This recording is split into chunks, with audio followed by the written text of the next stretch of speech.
Oh, come on.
Where?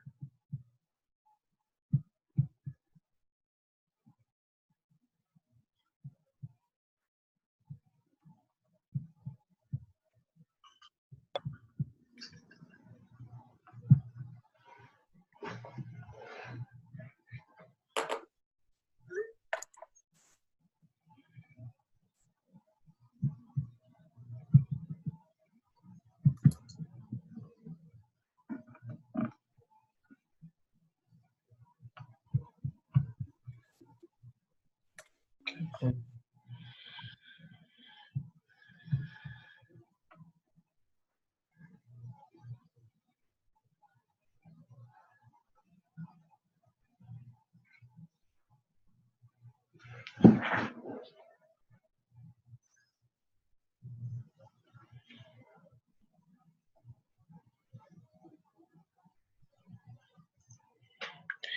Y'all unmute yourself.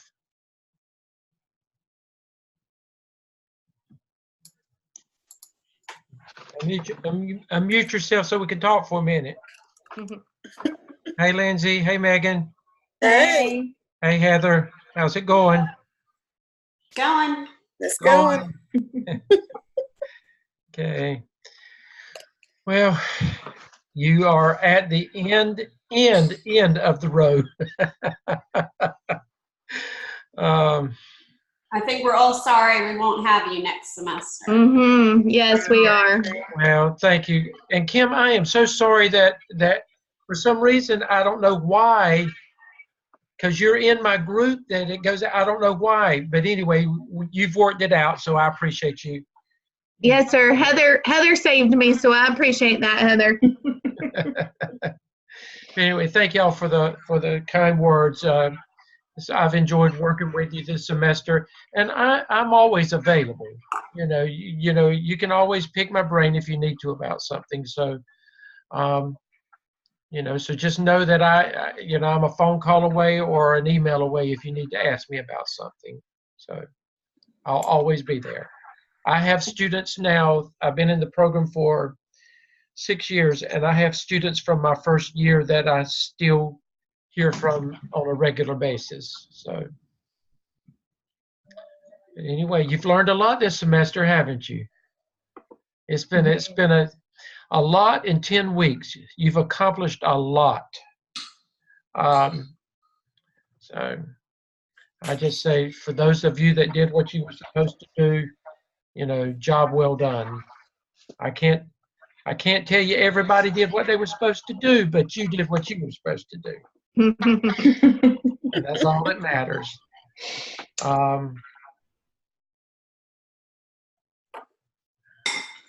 I've got to make sure this thing is recording. Stop, pause recording. It's not. Okay. Oh, I made it. It's recording. Okay. Is it recording? Okay. I'm not gonna mess with anything, Heather. I'm not gonna mess with anything. I'm going to leave it alone and just because every time I do that, somebody just said I made it. Who said I made it? I did. Okay. Rushton David. Hey, David. uh,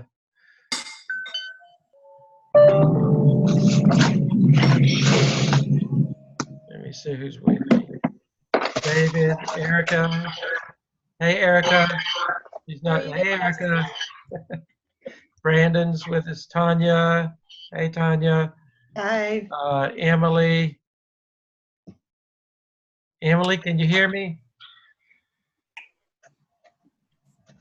Emily, unmute yourself. See stuff. Okay.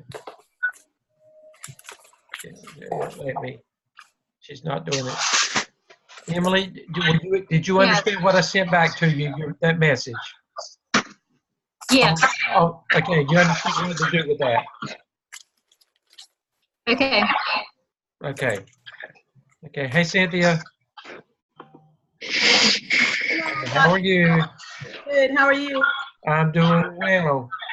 Have you had any more military ordeals you've had to deal with this summer? Yes, sir. Actually, I'm on orders right now until next Friday. Okay. Now, so you are. Tell me a little bit about that. Well, I'm in the Air National Guard, Okay. and in January I'll be deploying. Oh, where to? Qatar. Oh, wow. You were going a long ways. How long would you be gone? 6 months. Okay.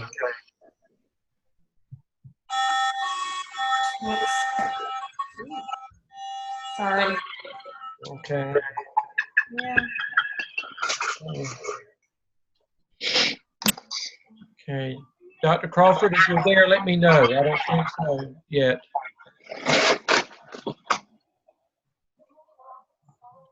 Okay. I just need to make sure because I'm not looking at anything. Do I have people from both the groups, C10 and C12 groups? Is everybody from the same group that I've got so far? No. Okay, I just needed to make sure because I had sent the message to both groups. Okay. Hey, Tracy. Hi, good evening. Hey, Brandon, I see you're with us. Okay.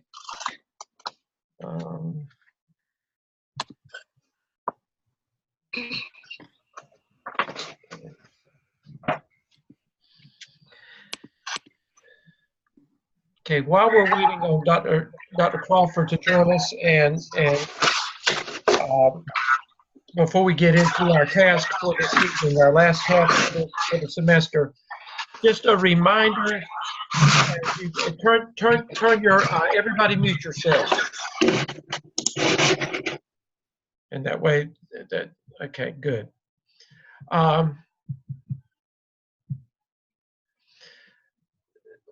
Some things I want you to think about now as you're going into your last semester.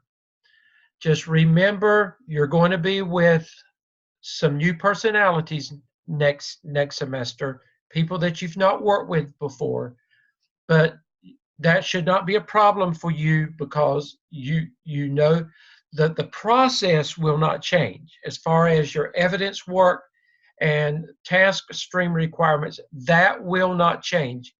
Some of the activities for your coursework will be different. It'll be much more independent, much more. You'll be much more involved in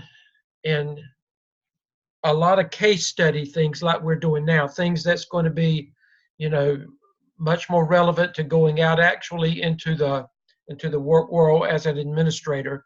And a lot of your activities beyond that will be much more oriented to the actual role of the principal. That's what 605 is more all about. I would advise you to make sure that you pace yourself and go ahead and get as much done and completed with that evidence work up front as you can.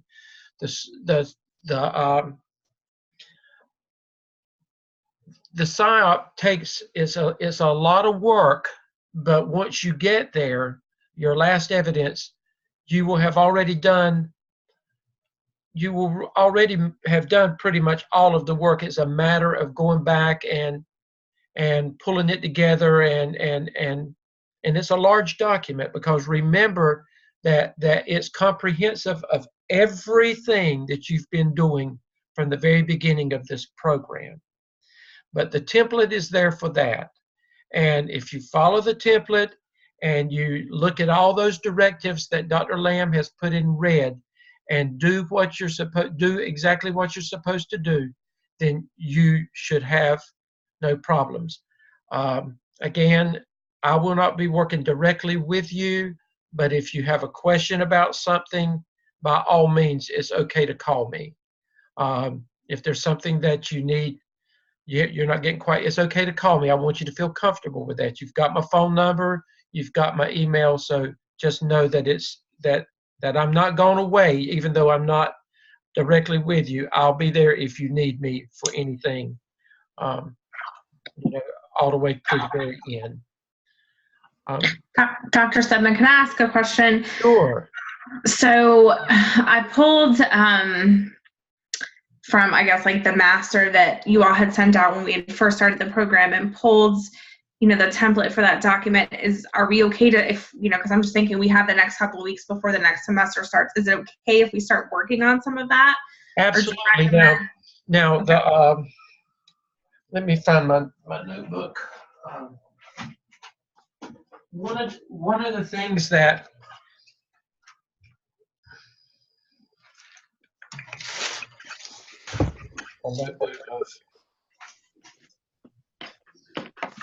the CAP evidence 5 that you're going to be working on is the CAP, and you actually cannot do the CAP until you are in school, because you've got to do some qualitative research with that, because you've got to get your focus groups, ask questions or whatever.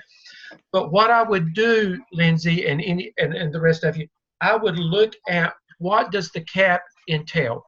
Pull the pieces that you can pull, and have everything ready on go when school starts, so that you can go ahead, because you know how busy the beginning of school is anyway. Mm-hmm. You've got to work this in, because you've got to interview people, you've got to ask questions. So I would go ahead and think it out, map it out, and then just have everything ready for that.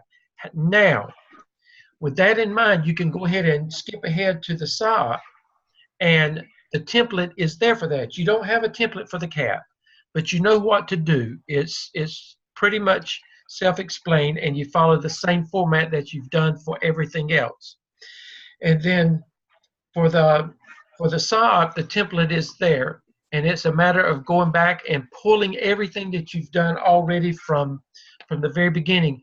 I would go ahead and start filling in the blanks and pulling those pieces together, and just, another thing you can do is to make sure that your, the artifacts for your competency folio, make sure that, you can go ahead and start knocking that stuff out and just having it in place. You can't submit it until closer to the end of the semester. But a lot of that stuff, you can go ahead and fill in the blanking and get a lot of that done, so that you're not having to rush so much at the very end, when the semester's ending. But yes, I would advise you, Lindsay, I would get as much done over the next 2 weeks as I could. And if nothing else, like I said, map it out so that you've got a plan and you know exactly what you're going to do, and hit the road running. Well, school starts in a couple of weeks anyway. Mm-hmm. Right. I mean, no, I can't believe it. It's been a lot. Okay. Yeah. Thank you. Dr. Crawford, are you with us? He's not with us. Okay. I'm going to just let any group go ahead and get, okay. First of all, you knew what, I hope that you took the time to read from the Principal's Quick Reference Guide to School Law. That chapter 7 is an excellent chapter on school law as it relates to special needs children or special education services. This is about as condensed as you can get it, but as thorough as it can be as well. So that is a good chapter. I told you this is a book that you'll want to hold on to and that you'll use as an administrator. I will tell you, as an administrator, it is vitally important that you understand and that you're involved with special education in your school. If you don't pay attention to that, that honestly can cause you to lose a job. And I'll tell you a quick story in about 1/2 of a minute.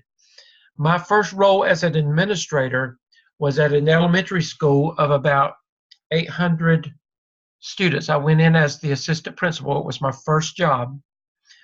And the school had a federal audit. It was a small city system school. It had a federal audit, and the elementary school had lost thousands upon thousands upon thousands of dollars because there were so many things that were out of compliance.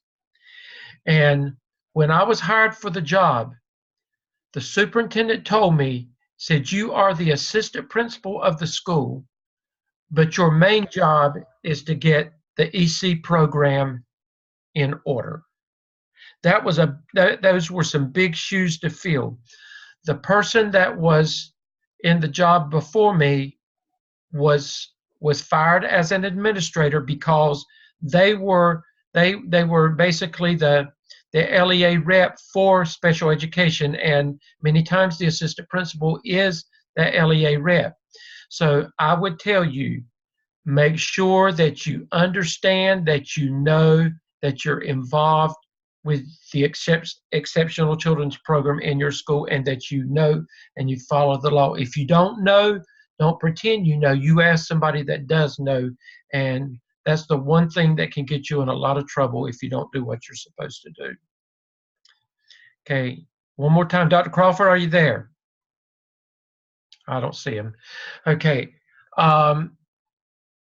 What group would like to go ahead and begin first? And I'm going to just let you just kind of take the helm and just present it the way you want to present it, the case study. Who wants to start?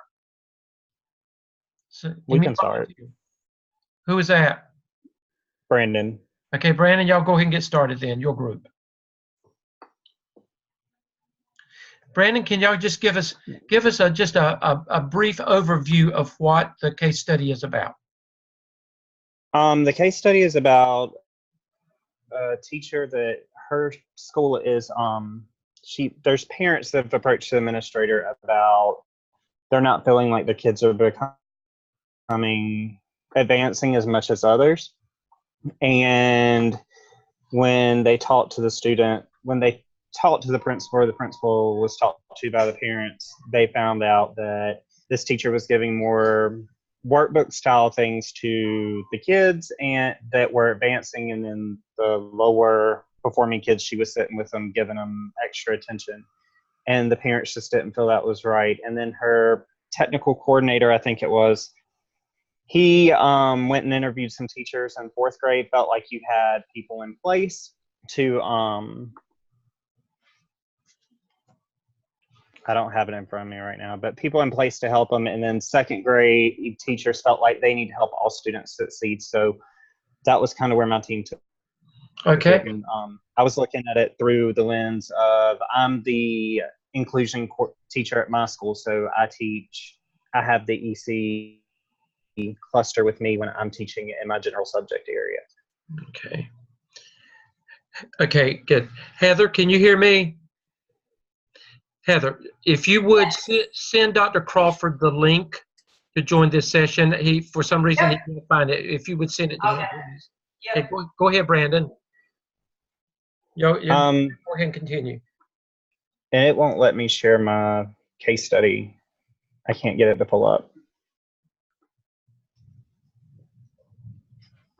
Okay. Let me. Do you want me to try? Yeah, Heather, go ahead and try and see if you can get it up. No, it says I can't do it while the other participant is sharing, so. Okay, let me put, okay, And I just sent it to Crawford. okay. Experience the power of gravity with in a beat. Now let me do this.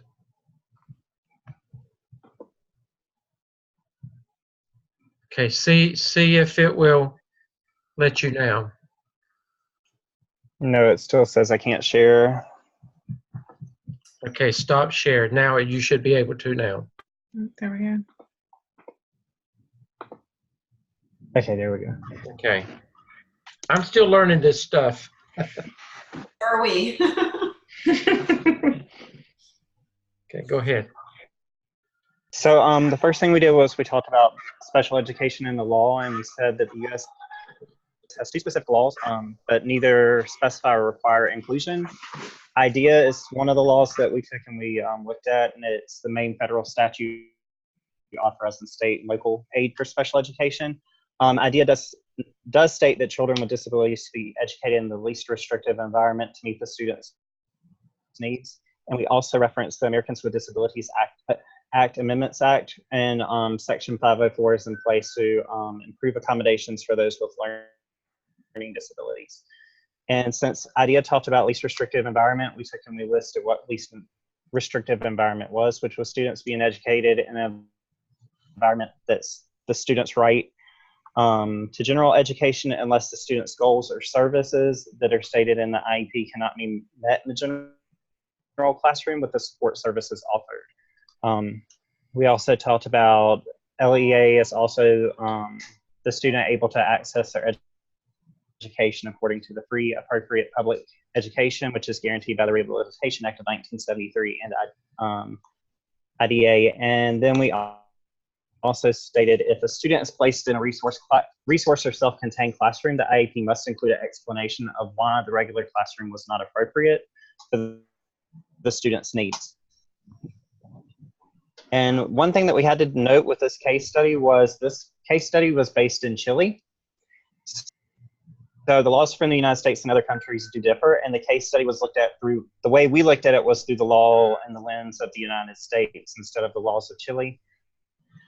But we did find that Chile currently provides special education schools and are now starting to mainstream the general education schools and with the education integration projects for students with disabilities and special learning disabilities.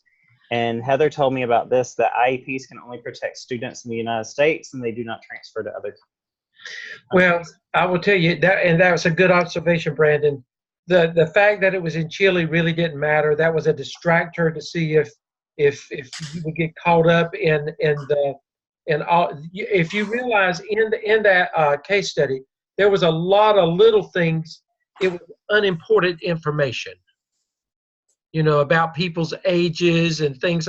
None of that was really around. There were a lot of distractors in there. And the fact that it took place in Chile, that's just a really distractor. The main thing is that you focused on EC law, and I'm glad that you didn't camp out there and that you looked at the United States. That was the main thing. So y'all go ahead. So we went to the questions and we said, how might the principal approach this in future meetings with her teachers? And we said the principal needs to readdress the school's mission and vision with her staff. The school supports total inclusion of all students, and the principal had stated that she observed her teachers working towards this goal. And we also said that the staff needs a common goal and a shared belief of education for all students. There were 2 grade levels that have very different points, and a shared belief between all staff is essential to present a united front between all staff members. And then with the second question, what path should she take? And we said that she should, Eugenia should meet with the integration programs team to discuss what services are being provided to each grade level and what the team is doing to provide those who work with lower students. And she needs to present the team's plan to assist the general education teacher, and Eugenia and Ismail can work together to see if professional development their staff may need to unite the beliefs of the mission and vision of their goals. And Lindsay, you even said something about this when we were talking. But we did feel professional development was important, especially if they don't know how to work with kids with special needs. They need that advancement. And is one point of view more correct than the other, and why? Fourth grade felt that the integrations team's job to assess students, while second grade felt this the teacher's job to support students. And teachers should share the belief that all students can be successful. And though some students need assistance, and the general education teacher can support learning and success with the intervention from the specialist. Okay. Okay, go ahead. The collaboration from children's families, might the principal and teachers propose. The school and families needs a common vision for success of all students. Parents must understand that not all students learn in the same way, and some students need more assistance than others. While the staff in the school cannot go into detail about certain students' plan to be shared with the team specialist working with the general education teacher. Okay, Brandon, hold just a minute. Everybody mute yourself other than Brandon. And then when you need to come in and out. Okay, go ahead. And an expert in the learning and evaluation, what might Ismail do to the technical coordinator do to create a sense of harmony out of the differences of opinions. And we went back to that. They need to meet and they need to discuss and come to a plan where the specialists can come into the classrooms or pull out sessions to help students. And also that thing of professional development, again, on working with students with disabilities in the general education classroom could help those classroom teachers who believe that only the specialist will assist students. It can help modify their thinking. And then the sixth question, what could she do to take with the families of the children in question? And she needs to communicate with the families and hear their concerns. The teacher also needs to communicate with parents about the strengths of their child and where they're showing growth. That would be a good part of what data collection is she doing and how is she presenting that to the parents. The concerns of the workbooks only given in oral and written instructions can be seen as the teacher not facilitating instruction to all students. So that was another thing that we kind of talked about, just because if she's not teaching, what is she doing with those students? And she also needs to share her feelings about collaboration between students, shows proof of what they've learned by teaching others.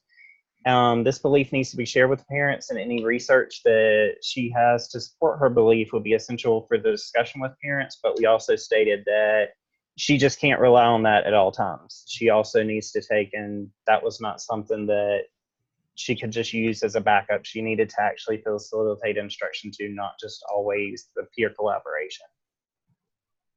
Okay, great. Anybody else from that group? Do you have anything else that you want to say in addition to what Brandon has said? I just wanted to say that a very important point that Brandon pointed out is that common vision is so essential. I'm kind of born and bred what I would call a special ed teacher. That's all I've done in my professional career. And I've had many experiences, both, where I've walked into classrooms of general ed teachers that have said, well, those are your kids, these are my kids, where it's been a collaborative effort as well. It just kind of depends on the situation. I've had many teachers and even some administrators share that, they have, in their educational career, that they've only maybe had one class on, special education, just to cover the basics. And that, it's our job to help educate them. And that's going to be done, as Brandon pointed out, through that collaboration. Yeah. Monday when we talked, we were talking about that professional development piece, and Lindsay was really pointing out how important that professional development part is to this, and how your school has to have a shared vision on that. You cannot just kind of throw that together and then expect teachers who don't feel like they are special education teachers to then just fall in line with the plan. They have to have some kind of professional development that follows that, and what is this going to look like? Is this a true co-teaching situation? Is this, this teacher is leading the classroom and they're planning with a special education teacher, or they're checking in with the teacher to figure out how to meet the needs of all of the students. So that professional development piece that Brandon mentioned, we talked a lot about that on Monday night.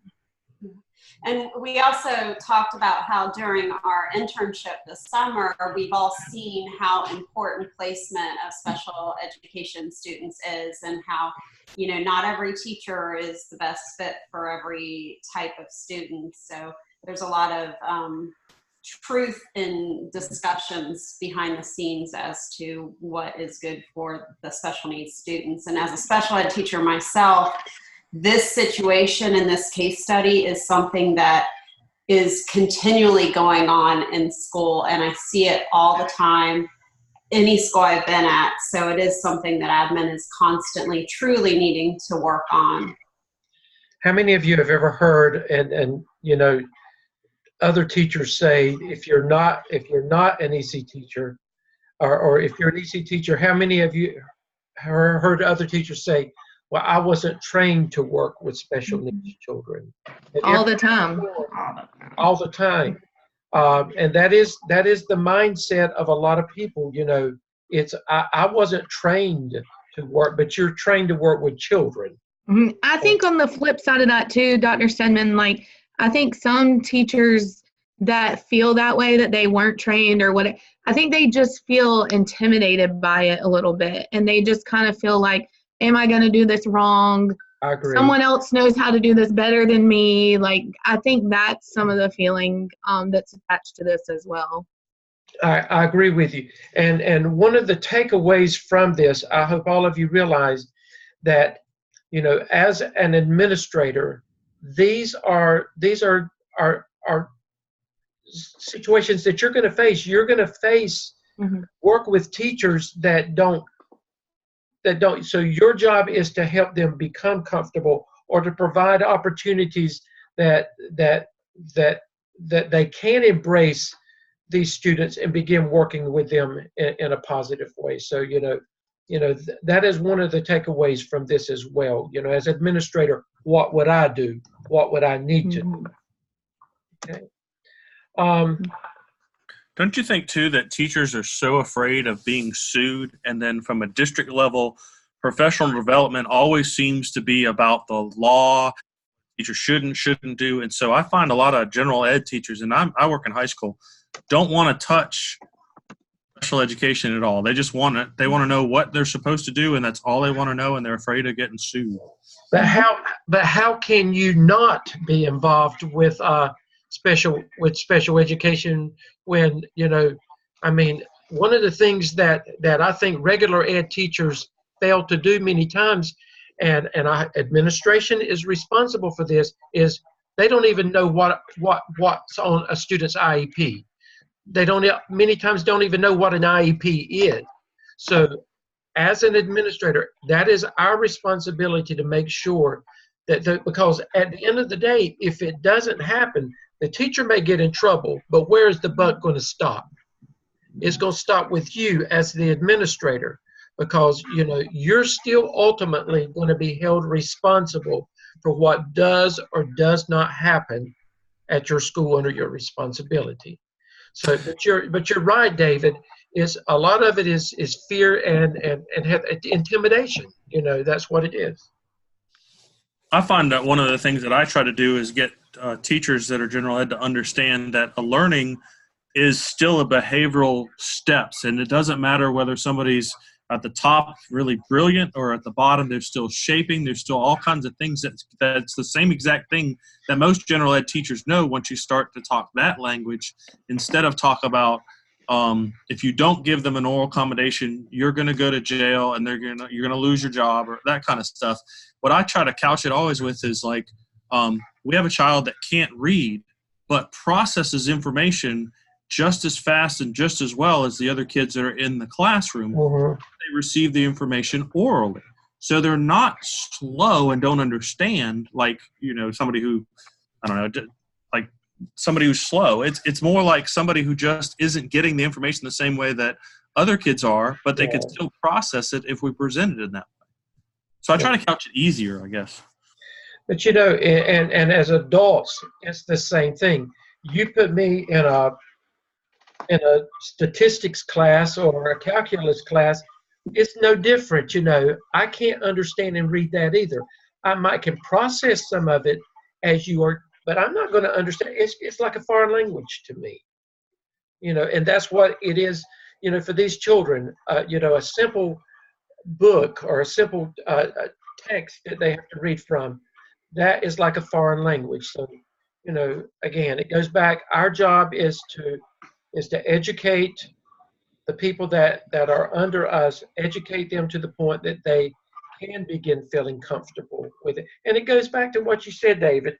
It's not what you say, it's how you say it many times. So we have to be very careful, you know, with our verbiage and how we say things. Okay. Erica, are you there? Erica, can you hear me? Okay, Yes, Erica, you and I see you and Cynthia are here. I don't see anybody else from the group. You and Cynthia talk about, you just pick up from where they are and talk about, we don't have to repeat stuff. Let's talk about, you know, anything that differently that y'all may have perceived from this. well, we talked about some laws too, and the IDA, and one of the cases that was mentioned in our textbook, Mills versus Board of Education of the District of Columbia, when the federal court ruled that the District of Columbia schools could not exclude children with disabilities from the public schools. And we looked at laws regarding disabilities and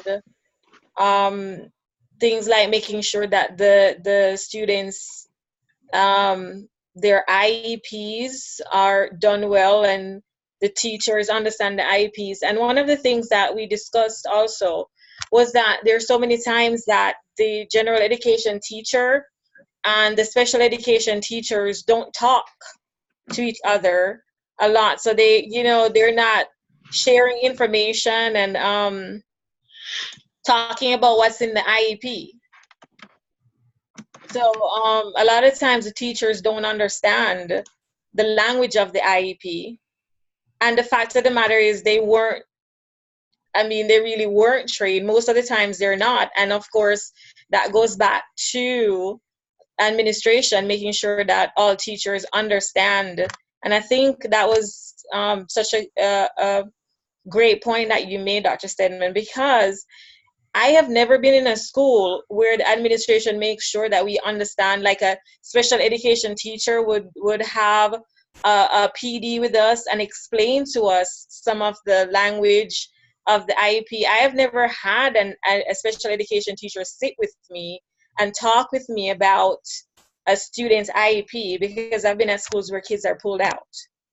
And they were with me for some time, and I don't think that there's enough conversation. I think that's one of the things that we talked about, that there's not enough conversation, and teachers do need to be trained a little bit better. And I think administration needs to understand that teachers do need to be trained.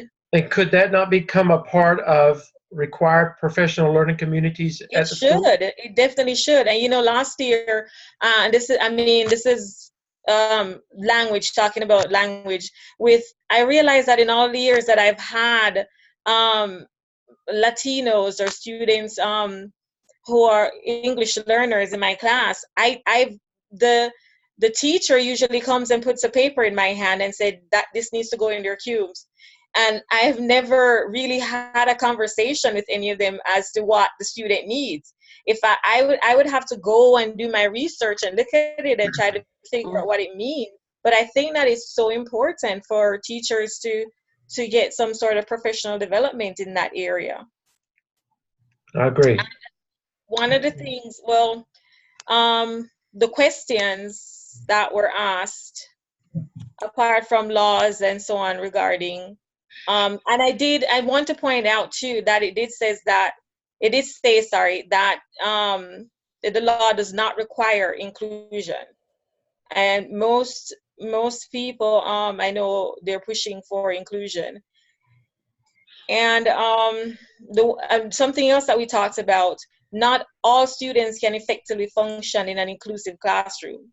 It depends on factors such as the severity of the disability. One of the questions, the first one, sorry, how might the principal approach this in future meetings with her teachers?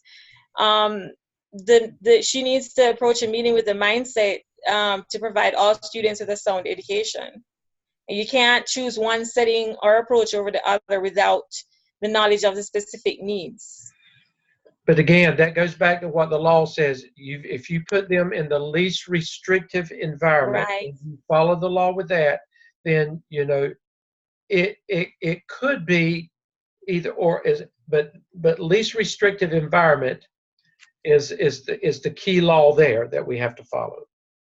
And one of the things with that is it takes so long sometimes when a student is placed in the least restrictive environment for them. I mean, if that's not the best fit for them, the process and the time it takes to get them to where they need to be, that's something that we talked about is, it's really ridiculous. It is how really long it takes to get a student to where they really need to be. I agree, and probably everybody else will agree with, the process is such a long process. It is. But again, the takeaway from this is that as an administrator, you should begin seeing, when it comes to exceptional children's programs, your responsibility as an administrator, how you need to have your thumb on that program, and you need to understand and guide that program. Because many times,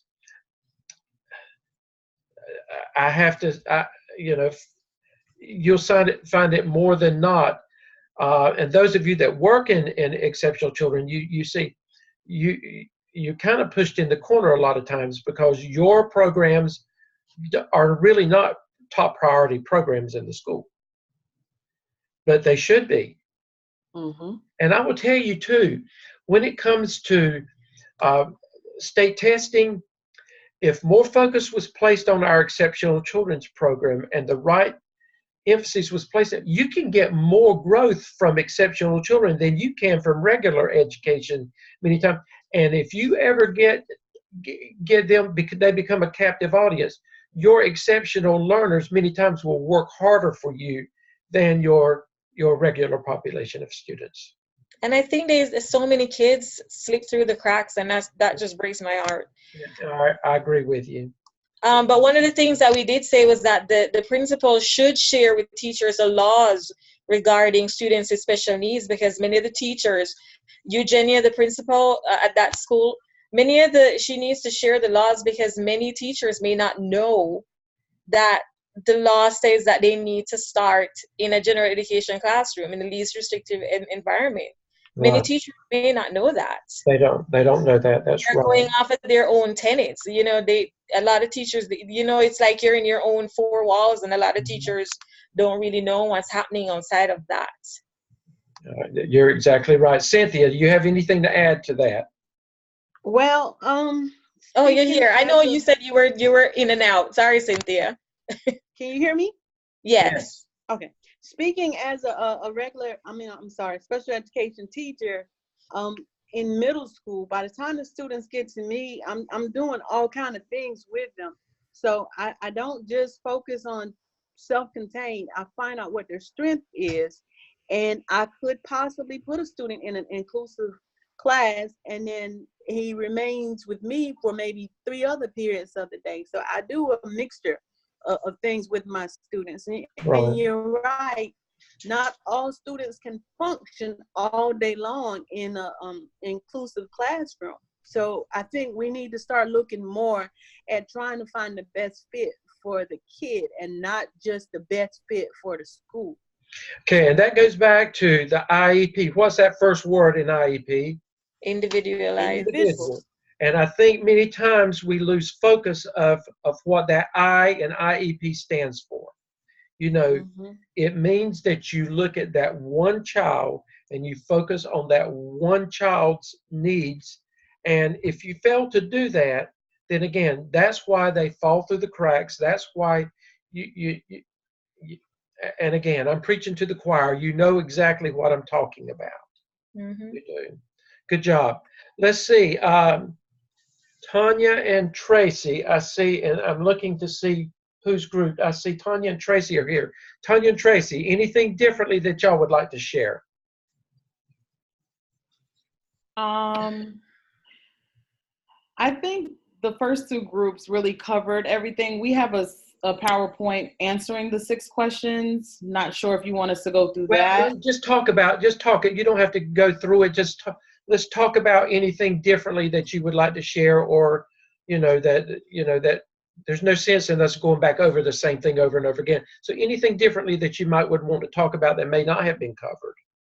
So one of the things too is, we're talking about servicing students in the least restrictive environment. And one of the things I can just talk from a Wake County direct impact perspective is making sure that students are in the correct service continuum. There's been a lot of compensatory time owed to students because they were not within the proper setting as indicated by their IEP. And another thing too that we have not touched on is servicing students that have behavior issues and behavior challenges, and making sure that we're conducting those MDRs, manifestation determination reviews, within an adequate amount of time, and making sure that those students as well continue to have access to education. So I know for us, Wake County, i.e. our school as well, have been hit with that substantially, where they did a county-wide training as it relates to MDRs and making sure that everyone knows what the expectations are, the behavior components, and what that looks like, and also to compensatory time because students were not within the appropriate service continuum that matched their IEP. Right. Okay. And I think also on just on a personal level, as the other two groups touched on, we stressed in our conversation together that it's very important to have professional development, surrounding special education, what an IEP is. I've taught in several states. I've taught in Connecticut, in New York, and now in North Carolina. And I'd be honest with you, I have yet to actually sit in a professional development where they're telling us what IEP even stands for, what it looks like, what are different strategies that teachers use. I learned about special education just from sitting in an IEP meeting, but that's because I needed to be there. So I think, it's stressed even with the last two groups that professional development is needed. And like David said, it doesn't have to be a scary thing. We're naturally scared of what we don't know and don't understand. Right. But if there's more education, if we're educated more about what special education can do, I think that fear would be subsided a little bit. Yeah, I agree. Good point. Both of you, good points. Megan and Marshall, David has already spoken in your group. I saw Megan and Marshall are here. Anything that y'all would like to add? Yeah, sure. All of this is very interesting and very enlightening. Definitely. This was a very interesting case study. I actually taught English, high school English, so I don't have a special education background. But what I can say is that, my school, as you've read, we have a lot of issues, but this isn't one of them. With 1,300 students, we have maybe 350 that are considered, to be special education students. So our school does a really good job of making sure all the teachers understand what IEPs are and what it needs to look like, what each of their students' accommodations are. It was known when I was in the classroom, because now I'm the tech coach, but my roster, pull them up in Power School, see they have an IEP, not a week, they haven't been in school a week, and here comes the IEP teacher with their accommodations, telling me about the kid, who they are, what things I need to look for. All of this, just different laundry lists of things that spoke to that particular kid. So we didn't feel that fear or that anxiety. We knew that it was coming. We knew that the special education teacher was coming to give us everything we needed. We knew what we needed to do. It wasn't an issue of, hesitation in terms of dealing with these children. And you know, one of our principals said before, I'll never forget, you know, a lot of these things you think you're going to do just for this particular group of kids, but really probably your entire class can benefit from this. You're saying, okay, this particular kid needs extra time. Mhm. Probably the rest of the kids need extra time too. So, you know, I think really just looking at this particular population and saying, hey, this is just something I'm doing just for you. Look at the larger group. It could be helpful and impactful for them as well. But yeah, it was very interesting to work on this case study group with David and both Marshall, you know, having a special education background, and Siobhan and I, you know, didn't. So really hearing their perspective proved to be enlightening, definitely. All right. Thank you for that. Marshall. Oh, hello. Sorry I'm late. I don't know Okay. what's been said and what hasn't been said. Hi, everyone. Yeah, but I know you've got an EC background. Yeah, heard you, Megan. I heard you, Megan. It was great for us as a group to work together and to hear the perspectives from those who do not have an EC background, but I'm pretty sure all of us as educators or as teachers in our respective positions do encounter students with disabilities. This is something that I'm sure, like David, most of the other ones, you know, I live and breathe and do this mostly every day when I'm in the school system. With my setting being an alternative setting, I'm probably in a setting where there's more inclusive education, inclusion in general classroom Right. than any other school. I know that we work hard to collaborate and try to respect, you know, the culture and the students with disabilities to help develop, you know, relationships with their peers. We try our very best to individualize all of their educational plans, make sure that it's part of what their needs are, and make sure we follow that IEP to T and the MDRs and all of those things. So our setting pops these situations so quickly because we, of course, have kids who are suspended for whatever behaviors from their base school. So it would be any given day that we would have a kid suspended in a suspension situation, and then we have to make sure that we have an MDR. Within 3 days, we have to present that MDR or schedule the MDR. We do our best to follow the law, and I'm probably one of the ones that's a stickler about it. I say, you know, this kid, we've got to get this scheduled. And then in the setting that I'm more so in with kids within 10 days, I kind of work closely with the team to make sure that all the educational pieces, the law is the law, and everything is followed. We have a lot of litigations. We end up getting the brunt of a lot of situations where parents try to push the due process, and they do follow through. Because where other schools may have fallen with the situation for not servicing their kids, because we have them at that particular setting, we end up with the attorneys and the lawyers and trying to fix what the other schools have not done, you know. Okay.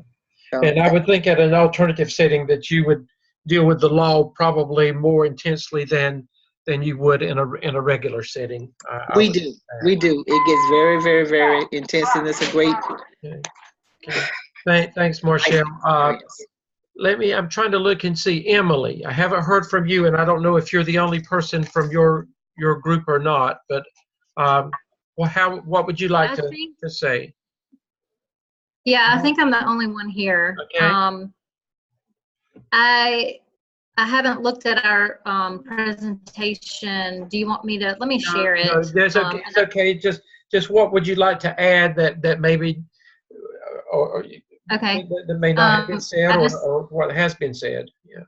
I haven't looked at it in a while, but I do remember that for me the most critical slide that we did and we talked about is that the parents that were complaining about these kids getting, you know, like they shouldn't be here or they're getting too much time, they don't necessarily know the law. And they were more concerned about, it sounded to me in the case study, they were more concerned about their own children being neglected because of the needs of the other students.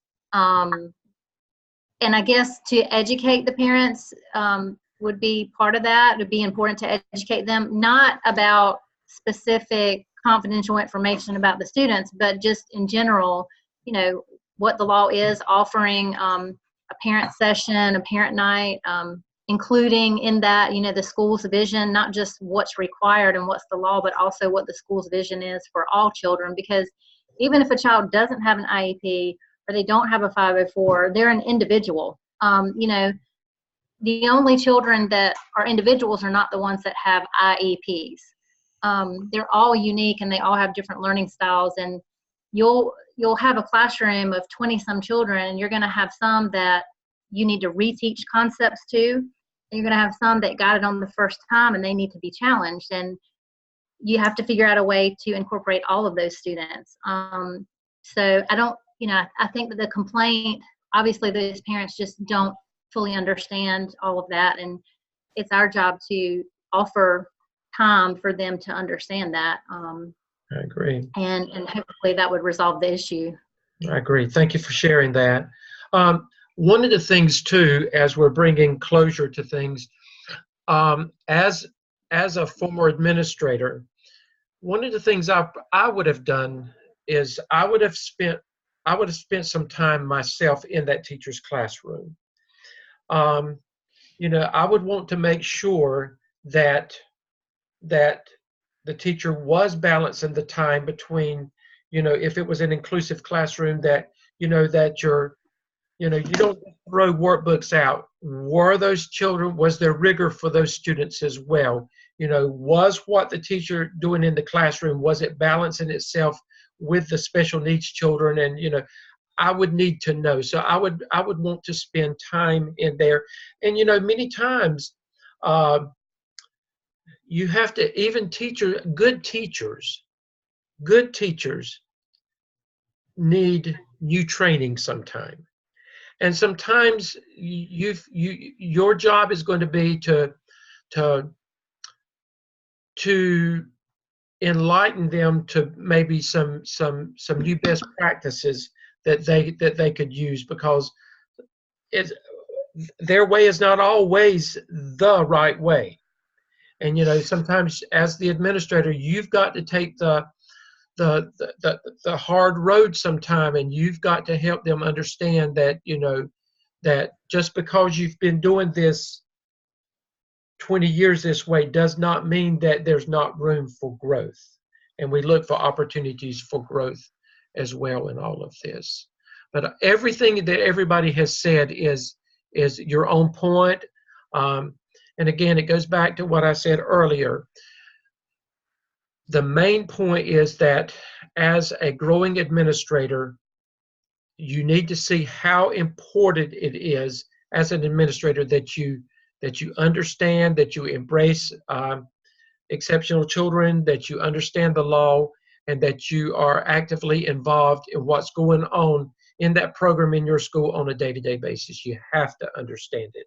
It's a must. Is there anybody that I have missed that would like to say anything in class? I've tried to go down the list and see. Have I missed anybody that would like to say anything? I think so. I see you smiling.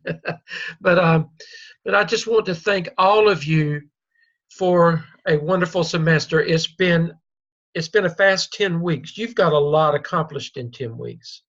Those of you that are here, you've been faithful, got a lot accomplished in 10 weeks.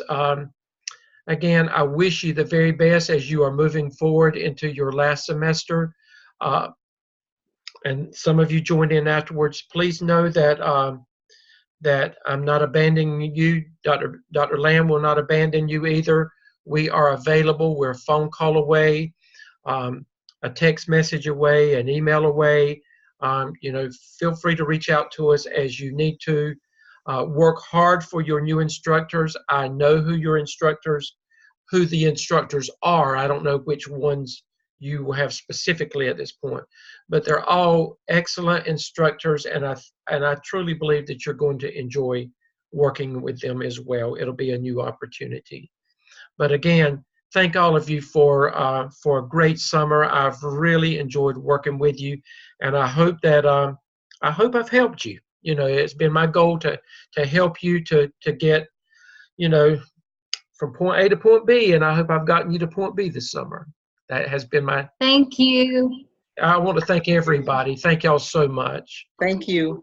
Let Dr. Crawford know we appreciate him as well. Okay, I will. Okay. I think it was good that you guys stayed on with us too. Yeah. That was Do very what? helpful. Is he? Do what, David? Sorry, I was just saying I think it was really helpful that you guys stayed on with us and that we could go and have a consistency with it, because that was very helpful. Well, thank you for that, and I will share that with Dr. Lamb as well. I think Dr. Crawford, it's something he's doing. Somehow he got mixed up, and he's doing one. He ended up with one student that joined in with it, but that's okay. Maybe that one student needed that one-on-one with him. It goes back to the individual that we talked about. So maybe that one student needed his individual attention. So it all worked out anyway as well. But anyway, thank y'all so much, and I look forward to hearing from you. Keep me informed of the good things that are going to happen for you. Use me as a reference down the road if you need me, okay? Okay. Okay. Good night, everybody. Good night. Thank you. Night. Thank you. Okay, thank y'all. Okay, bye-bye.